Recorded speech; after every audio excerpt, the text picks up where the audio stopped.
All right, I think we can to begin. Actually, before we get started, we can maybe mention a few bits of housekeeping. For all of you that have joined us so far, you should know that we have a 30-minute presentation approximately. And for those of you who stick it out to the end, we have a special limited offer and a QR code for you.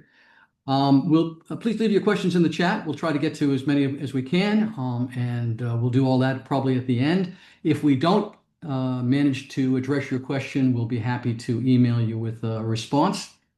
I guess the final thing is that this entire presentation is being recorded, so no need to take a lot of notes, and you'll be able to replay this at your leisure, all of those who are on the call and anyone who's registered. So let's begin. Thank you all for joining us, really. This is clearly under some unusual circumstances. I'm John Rose. I'm chairman of Rose Creative Marketing, and I'm here once again with Samsung Ogbu, who's our CTO and the founder of Fitch Technologies. Thanks for joining me again, Samsung. Thank you, John, for hosting. What's happening right now is in the UAE is it's very frightening on many levels, frankly. From the weeks of attacks to the current uncertainty of the ceasefire, all of it's impacting tourism, which has been an engine for growth in the UAE and especially Dubai for many, many years. But the bigger question or the bigger risk isn't just the disruption itself. It's how your business is being interpreted and perceived while it's happening. Because when demand pauses, AI doesn't. It keeps learning, ranking, deciding what gets seen, and ultimately how well and how quickly your business and brand will recover once the demand returns. Absolutely. And that's what we're going to focus on today. Not just what's happening, but what it means for how you show up in search and AI results, obviously, in decisions travelers are making now as the market recovers. And more importantly, what can you do about it immediately? So you're not trying to recover from a position of invisibility, and specifically visibility in systems that now decide, search and AI. I know it's quite obvious, but it's worth looking at this, which is this is not COVID, this crisis we are in right now.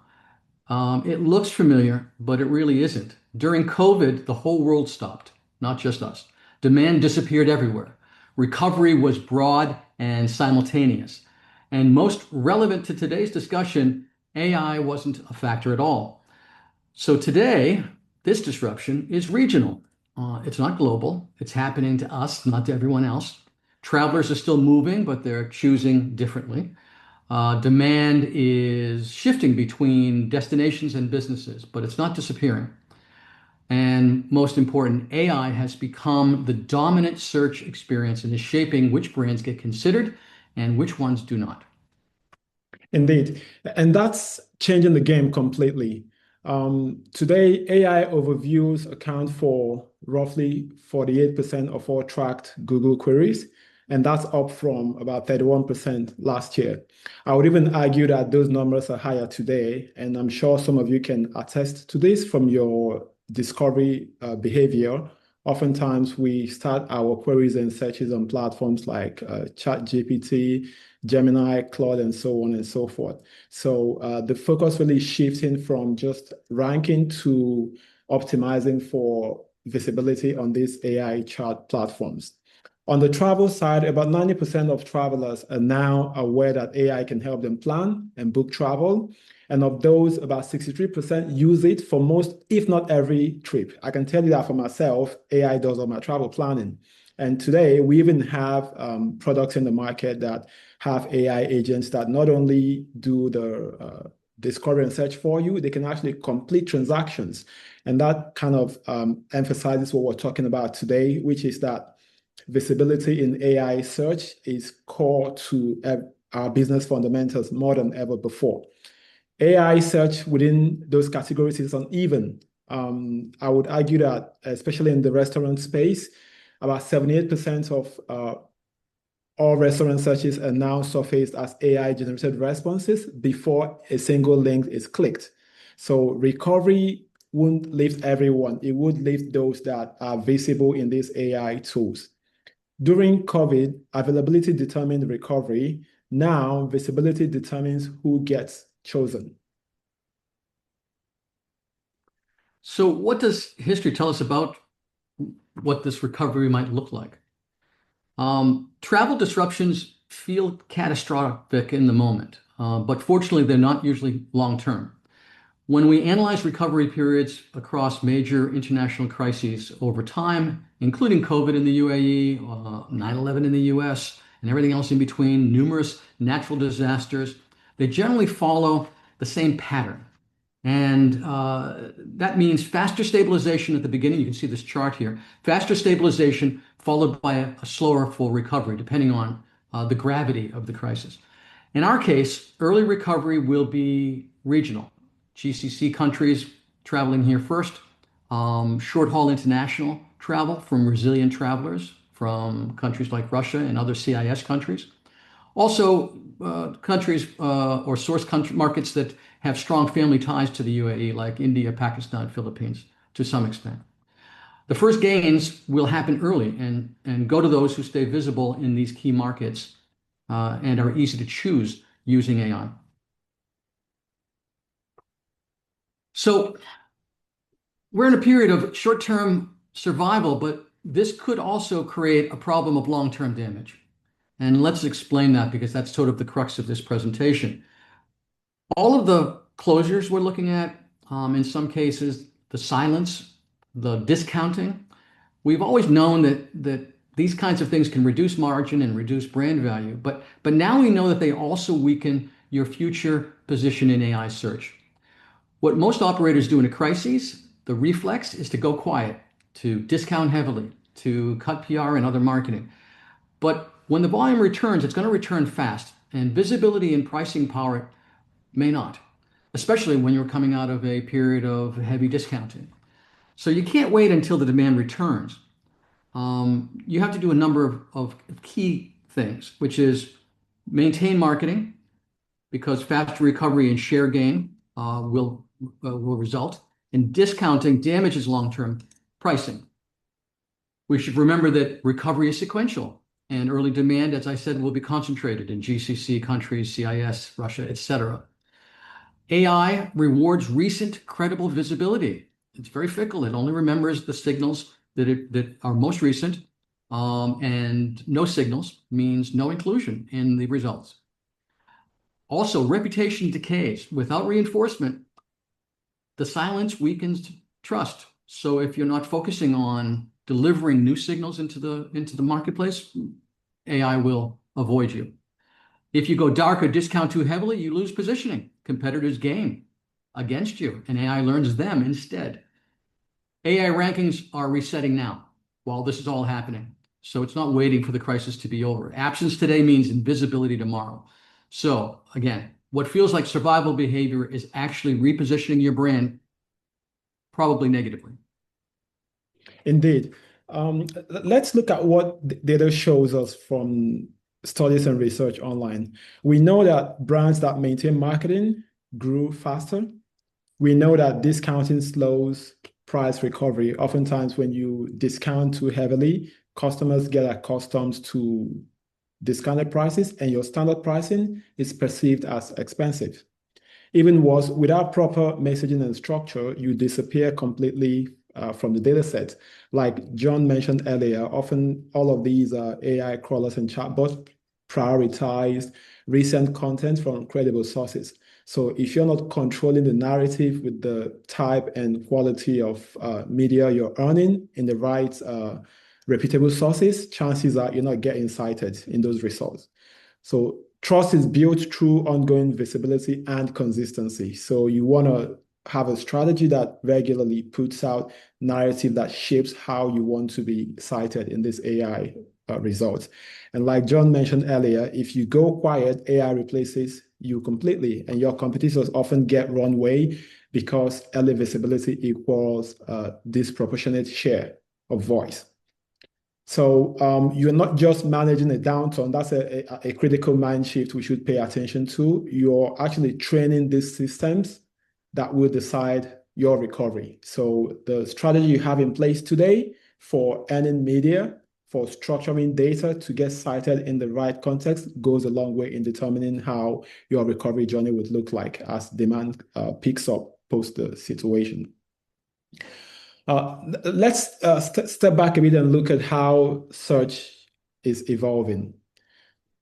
Today, Gen AI usage for travel planning is growing very fast. Approximately 40% of travelers are experimenting with different AI tools, according to a recent research from Skift research in 2024.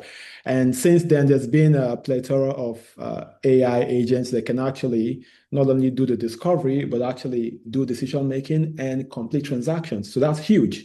We've seen on the enterprise level corporates beginning to use tools like this to reduce admin. So that means that if you don't have structured data, AI agents would fetch information, synthesize response, take a buying decision without actually surfacing your brand at all. So we know today that AI aggregates and recommends. Users don't browse as much as we used to before.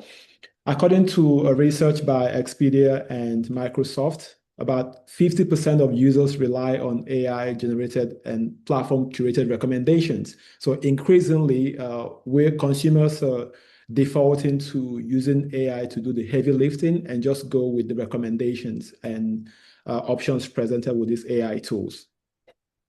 We also know that from user behavior, we're moving from search engines that list to AI systems that choose. And what does that tell you? AI is not just a discovery tool anymore. It's become a decision engine. So the question to the audience is, are you getting cited and featured when those decisions are made? Do you know how you're getting cited and in what context? If you don't know that, that's something to pay attention to. And as we go further into this presentation, we're going to share the foundations on how you can audit your discoverability and what you can do to make sure you get cited in the right context. AI prioritizes trusted media, platforms, and structured data. And we're going to see how that plays out and places you in the right context. So travel hasn't significantly hasn't stopped. It has significantly slowed, but it hasn't stopped. And the important thing is that you're becoming harder to choose if you're not staying visible. Fewer sources are surfaced, and they're overwhelmingly authoritative. So fewer businesses are seen, and those that are capture disproportionate amount of demand. Authority now matters more than activity, frankly. PR is now a primary driver. That's something to reconsider how you gauge your marketing. The winning strategy is really an integrated model. That means PR plus SEO plus paid, and they have to all work together, not in silos. Absolutely. PR done right creates authority. Credible media coverage builds trust signals. Now, if you now put in place a good SEO strategy, then you can channel that authority to discoverability for your brand. So essentially, you want to align your brand entities and convert PR coverage into index authority. And that's the whole premise of our presentation today, how you can leverage PR and SEO strategy and paid search to realize the outcome you require for your brand as the market recovers. Paid obviously helps you to amplify and accelerate signals. So once you've put in place a good PR strategy and trust from reputable media and use structured data to make sure that AI can cite those reputable media mentions, then you can use paid to amplify high-performing messaging. If PR and SEO are not aligned, AI sees an incomplete and disconnected signal, and your brand becomes invisible.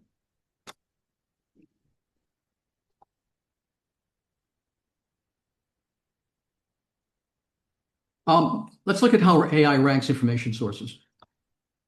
It's a matter of this. AI doesn't treat all sources equally. Let's look at the top, at the very high category, top tier media. That means, national public broadcasters, financial economic press, major wire services, respected regional newspapers. Media are not treated equally. These rise to the top, these very top tier media. The top tier means different things in different markets, but it's pretty much the respected media that we as people would recognize. Also, at the very high end is regulatory filings and primary data, such as national statistic offices or central banks or the UN, the WTO, the IMF, stock exchange and security regulators. These are unassailable sources for AI. A little further down is high, which would be academic and research institutions, universities, national science academies, things of that sort.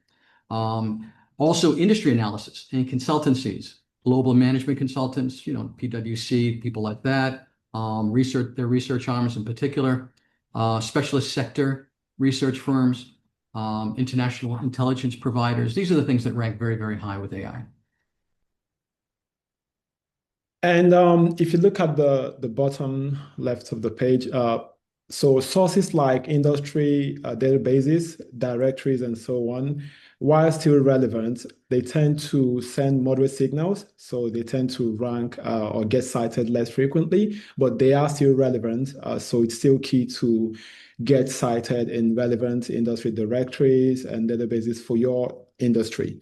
What I find quite interesting lately is that forums, so platforms like Reddit, Quora, even X, they are getting referenced even more and more. And it kind of makes sense because today we're in this era with AI content everywhere. There's a glut of content generated with AI.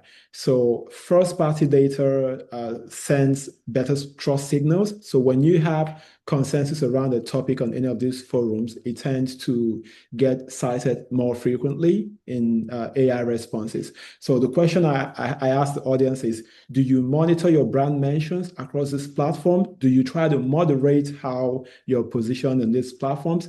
If no, that's something worth paying attention to because it's increasingly becoming a major source of citations and referencing for these AI tools. Traditional assets like your websites, they are still the foundation. So when I talk about structured data, that all originates from your website. So it's still kind of the base for defining your overall brand identity, though even though the referencing from those sources are low, they still form the foundation in terms of context, describing your offering, pricing, reviews, all of that sits on your website and social media presence. So it's still very important to optimize and monitor how your messaging and content is displayed on those platforms. If your signals aren't coming from higher trust sources, you're less likely to be included in the answers. So that's the key message from optimizing for visibility across all of these channels. What you're looking at here is three curves, right? You have the paid, you have the SEO, and then you have PR. You can see from the green line that paid rises quickly, but tends to flatten after a while. There's ad fatigue. People get tired of seeing the same ads. So, and also it's pay to play. So the moment you turn off the ads, all the visibility that comes from it goes away. SEO and PR tend to start low, but they keep building over time. And data shows that when all of these three are synced together, the acceleration goes even steeper, and that's because of the compounding effect. So we see that there's almost a 4.2 times lift from synchronizing your strategy across all of these three channels, and you tend to attain critical mass from 6 months onwards. Obviously, it depends on the industry, the locality, what your competition is doing as well. But we do know that aligning these three strategies tends to yield much better brand lift and visibility across all of these platforms. So the message is to act now because AI search rewards early movers. Updating your content, getting proper indexed pages for your web presence, and strengthening your expertise and authority signals helps improve your chances to earn citations, build authority, and dominate visibility when demand rebounds. Well, visibility is hard to earn and easy to lose. The fact remains that because AI visibility is hard to build in the first place, most brands aren't even included. So if you get there, you need to find a way to stay there. AI visibility, I guess you could call it like a jet cruising altitude. It takes enormous fuel to get there and far less to stay up there. If you cut the engines during the crisis, you don't just pause, you descend. And climbing back costs more than maintaining ever did. This isn't about your promotional budgets, by the way. Keep cutting, or discounting rather.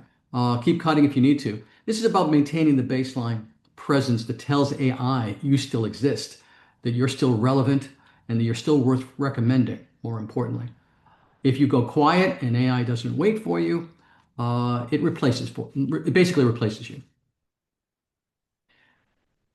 So where does this break down? Again, we're repeating some of these points, but I think they bear a certain amount of repeating.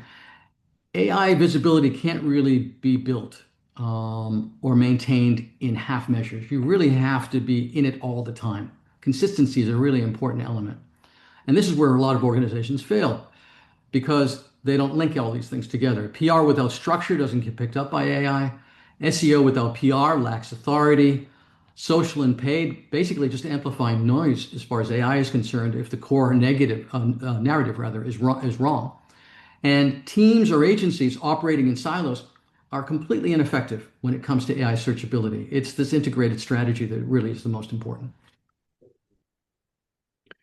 So here we're looking at how the customer discovery journey has collapsed and even much more so recently. Customer discovery has shifted from search-driven exploration to AI-curated decision making. Before, as a user, you would scan multiple pages, compare options, maybe narrow down to two or three, and try to compare side to side and then make a call. Eventually, you'd click through 7, 8 pages to get to a decision. Today, AI does the heavy lifting. With just one search query, you get a synthesized answer with a short list and recommendation. And we've seen signals that there's high trust value with AI recommendations compared to the results you will see on a listed ranking page. So, and hence the zero-click discovery. Oftentimes, customers make a decision based off of those recommendations. So again, it emphasizes the importance of making sure you show up in the right context when customers are querying keywords related to your brand. So discovery is no longer about just being indexed or ranking on web pages. It's about being understood, trusted, and selected by AI systems before the user even considers alternatives. We like to help our clients build a 360-degree discoverability pipeline. And what that means is capturing demand at every stage of discovery, not just keyword ranking. This strategy includes a PR-led integrated program, SEO integrated from the start, not after the fact, supporting channels aligned behind one narrative, and coordination across languages and regions. Now, this includes, as you can see, several different elements. Let's start with the PR-led, the PR-led program, which includes demand discovery, which is brand discoverability audit, access where and how your brand currently appears in AI-generated responses, the keyword explorer, identify search terms driving traffic and revealing what audiences actually want, the paid search query data, real purchase intent signals from people who clicked ads, not just browsed.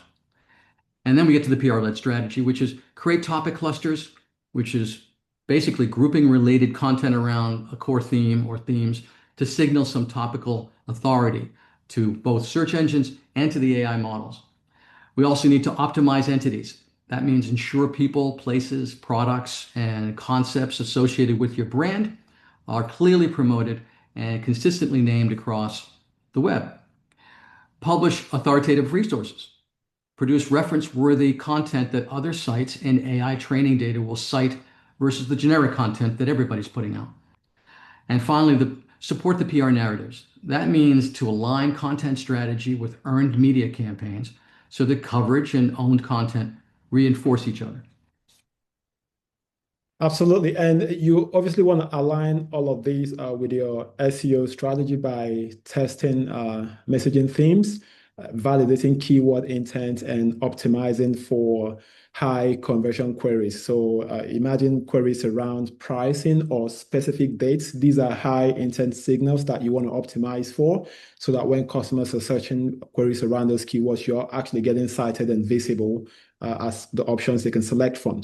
And once you've done that, you want to optimize demand capture through paid search for those high intent queries, and of course, retargeting campaigns to drive conversion even more. So I think something that everybody would like to know about is what can we do now? What can we do this week? And there are some immediate practical actions that you can take. For example, conduct this brand discoverability audit. Now, Samson's going to go into some detail about this in just a moment, but this is, and also, by the way, we have a special offer for you to help you get through this stage. I'll leave that to him. The next thing is fix the fundamentals. Ensure that your site listings, structured data, status, and availability signals are accurate and consistent. The baseline AI and search systems rely upon. Define clear positioning. Give AI models and algorithms unambiguous signals about who you are, who you serve, who you operate, where you operate, and at what price point. Create one factual PR-led piece. I mean, clearly you should be creating a lot of PR pieces, but let's start with what we can do this week. Create one clear, factual PR-led piece, a single credible, non-promotional article or resource placed in respected publications in your most important market. Just one can act as an anchor for everything else. Align every channel to match. That means ensure that your website, SEO, social profiles, paid campaigns, and listings all tell the same consistent story. AI hates mixed signals. Finally, support and light amplification are all very important. Never go dark. Always maintain a steady baseline of activity across different channels, because, as we keep saying, disappearing entirely resets the trust and the visibility you've built. So we've been talking a lot about brand discoverability, and here is a snapshot of what a brand audit looks like. Before we jump into this, I just want to re-emphasize that a mindset shift that is really, really helpful for businesses and brands. We need to treat AI visibility like a new layer of search, not a side channel. And increasingly, it's taking more and more importance over just ranking on web pages. So an effective visibility audit maps where your brand shows up across AI interfaces like ChatGPT, Gemini, Perplexity, Claude, and so many others as well. And what we do with this type of audit is to help you understand what keywords or what queries you're getting cited for, and in what context. Very, very important when we talk about context. And also, we help you gain insights on questions customers ask and track citations. And very importantly as well, you can benchmark with your competition and see how you are pairing up against competition. And from those findings, you can now reverse engineer to identify spots and areas of weakness and build a strategy on how you can amplify your brand voice to gain more visibility in these search tools. So how does that work in practice? You can always do it manually. You can go to any of these chat interfaces and try to type different queries around your brand and see if you show up or not. But there's a better way to do it. You can use tools like Ahref or Profound. What these platforms have done is they've scraped the web and also synthesized data around millions and millions of queries. So you can narrow it down to your brand offering, and then it helps you track where you're cited, how frequently, and in what context. So once you have this information, the next thing to do is to analyze your positioning. Are you the primary recommendation, or are you absent entirely, or maybe you're just one option amongst 3, 4, 5 other options? And then you can also benchmark against your competition to see in what context they're getting cited versus your citations. So all of these platforms have those tools to help you do a competition analysis and understand what kind of queries are triggering citations for your brand.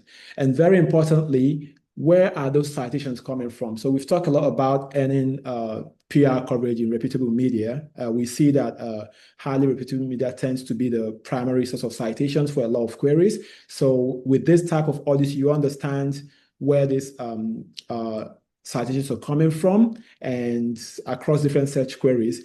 And finally, you can also audit your website to understand your data structure.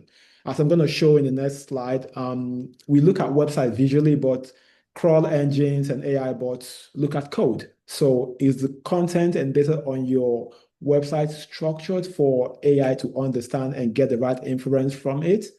And once you have all of this, the output gives you a roadmap of what content to create, what authority to build, and what signals to strengthen so your brand becomes the default answer and not just an afterthought.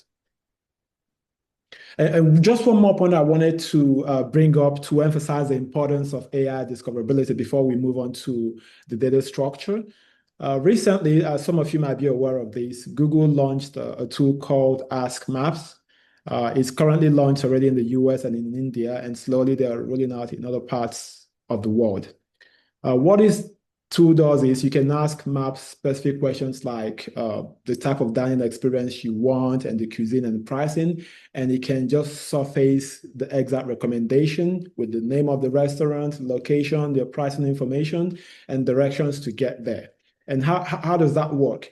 So what they've done is they've layered Gemini on top of Google Maps. So it's created data like your Google reviews, feedback from customers, your physical location, pricing information, and even pictures and videos of your physical location. And all of that is fed into the model to synthesize a response to respond to what the customer is asking for. So if your data is not structured, your brand will not surface in this feature. And that's where we're headed to. People are beginning to have conversations with their AI assistants and not necessarily searching and clicking. So that, again, re-emphasizes why you want to be sure that you're earning authority and the right signals and getting structured data embedded so that you get surfaced in those searches. All right, you probably will be wondering why we have all of these dark scripts on the screen. So I think for my interactions with clients, it's often helpful to explain what we do technically in a way that they understand the impact for their business. So we've talked about structured data a lot. What is structured data and how really does it work in practice? So when you visit a website, you look at the fonts, the typography, videos, and all of those elements actually trigger an emotion which could make you trust the brand or not, and then you make a decision. For all the crawl bots and AI agents, they read scripts on a website.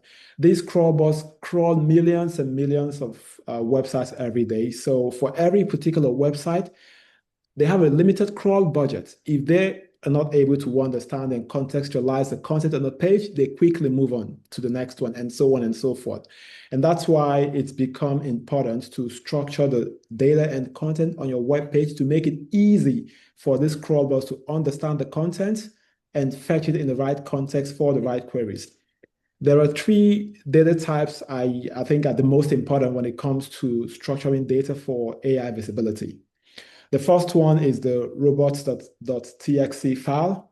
So think of this like a navigation map. So it kind of guides or AI crawl bots on what to prioritize on your page. So let's say you have a website with 40 pages.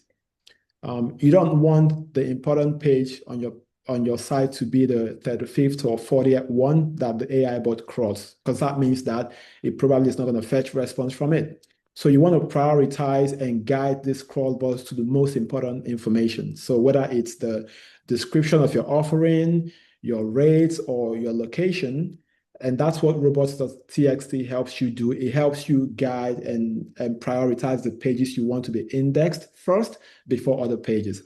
So that's the first element. You must have heard a lot about schema, different type of schemas and what they're used for. Schema is like a markdown file format which kind of summarizes key elements of a web page. So we have, for example, location schemas, which would fetch the map location of a physical business. We have FAQ schemas, which would first fetch questions and answers that people ask about a brand and surface it in AI citations. You have review schemas as well, which is really, really very important because reviews obviously build a trust layer for your brand. So you want to be sure that these AI tools are able to very quickly fetch the reviews and understand what customers are saying about your brand. So, and there are tools to help you check if you have schemas on your website or not.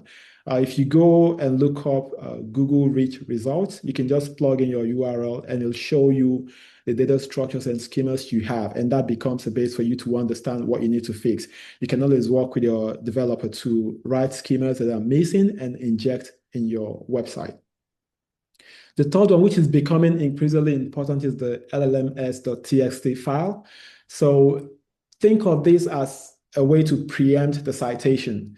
The recommendations on AI tools are normally a summary of different web content, but this file format actually provides a very high-level summary of your web content, and that makes it easy for that content to be crawled and fetched for citations. So these are the three key data structures that are really, really important. And like I said, with an audit, you can identify where you have gaps and then work on fixing those. You might have a web page that has all the information, videos, and reviews that humans can see, but machines cannot read them. So that becomes a big gap, and that hampers how brands are discovered in AI search tools. So what does all this mean? First of all, we are wrapping up here. We'll be done in just a few moments, but let's just look at a few takeaways. Number one, control the narrative now, or you'll pay for it later in visibility or in pricing or in margin, one way or another. You're not competing for attention. You're competing to be chosen in the answer. That's a very important distinction. You don't need to outspend your competitors, but you do need to be easier to find and easier to trust. Also, let's remember that over the next 3 to 6 months, what will be determined is who captures early demand, who recovers faster, who gets left behind, because recovery is definitely going to be coming, but it won't be shared equally. Indeed. Thank you very much for all those who have stayed with us to the end. Like John promised, we're going to offer, you must be wondering, okay, we've shared a lot of information, some quite technical, but what's the key takeaway or actions you can take from this? So we're offering an audit to the first 10 companies that get in touch. You can scan the QR code on the screen, send us your company name, email address, and your web URL. We're going to do a free audit for you. And what you're going to get is a breakdown, like I described earlier, of how you feature in AI citations and how you compare to your competition, and some guidance on key actions or recommendations on what you can do to enhance your visibility. So please scan the QR code or email hello@rosecreative.marketing. And yeah. Great. Thank you, Samson. There are a few questions in the chat, and so we're just going to address those real quickly here at the end. The first one is, are we over-investing in things like blog content, social influencers, and website content if AI ranks them lower? Yes, you saw the chart that we put up showing how AI ranks different sources. So the answer, I guess, is maybe. But those channels are still valid. All those things that you're doing are still valid. They just serve different goals. They serve goals for brand and engagement and conversion. They're just not contributing much to AI search. So the issue is they operate, I guess, too far downstream. If you only market there, you're missing the point where decisions are now being made in AI search. So in many cases, users never really reach your website or your content. They get an answer. Maybe they make a choice or they go straight to the business. We call that zero click. If you're not visible at that stage, everything else you've invested in over time may never be seen. So I guess to conclude the answer to that question is it may be time to reassess your budget and your goals and address how you will maintain visibility in AI search, because that's the game. Yeah. Can you see those questions, Simpson? I think there's another one here Yeah, for yeah. you. So there's a question here. What does integrating PR and SEO actually look like in practice for a hotel? That's a very good one. So it starts with PR, getting your brand into credible, trusted sources in key markets. It's really crucial. And obviously, once you've done that, then you can use SEO to ensure that the trust signals is structured and indexed in the right context to consistently reflect on your online presence. I can't emphasize this enough because we see a lot of cases where brands are mentioned in very reputable media, but they don't actually get the benefit of that because their web presence is not able to actually correlate with that mention. They don't even have backlinks going back to their website from those media mentions. And obviously, if you don't have a layer of structured data like I showed earlier, then it's unlikely that AI search tools will index and potentially cite those sources. So I think it's really, really crucial to have them work together. The key is alignment, right? Same message, same signals everywhere. It needs to be consistent. Otherwise, you send confusing signals to AI search tools. And obviously, if it's not consistent, they will move on to look for more consistent messaging and cite those. So PR creates the signal. SEO or AI optimization makes sure AI can find and use it. Okay, there's another one here. How much PR and content activity do we really need to stay visible in AI? It's not an easy question to answer because it'll be different for different brands. But clearly, there's a competitive frame that you have to take into account before you can even answer this question. But in principle, I would say concentrate less on volume and more on consistency. That's what's really important. You don't need constant campaigns. You need to avoid going quiet, like we've been saying. And visibility is really built through ongoing presence, not just bursts of activity. So just remember, if you disappear, you drop out of consideration for AI. It's just that simple. Yeah. I think there's another one So there. You yeah, want to handle there's this last one? yeah. So this one says that how do we align PR, SEO, and paid when they are handled by different teams or agencies? It's a good one as well. You need to align teams first, obviously, but it's more important than that you align the output. All channels needs to reinforce the same narrative and signals. So I guess there's a bit of strategy work required before you actually go into tactical work and execution. So align the narrative and signals across all channels. If they are disconnected, AI gets an incomplete or conflicting picture and won't prioritize your brand in the citations. So this requires one coordinated approach, not parallel execution. So now more than ever before, the marketing function needs to be fully integrated. Whether you're working with two, three agencies, doesn't matter, or internal teams, but they need to be all integrated and implement one directive or strategy across all media channels.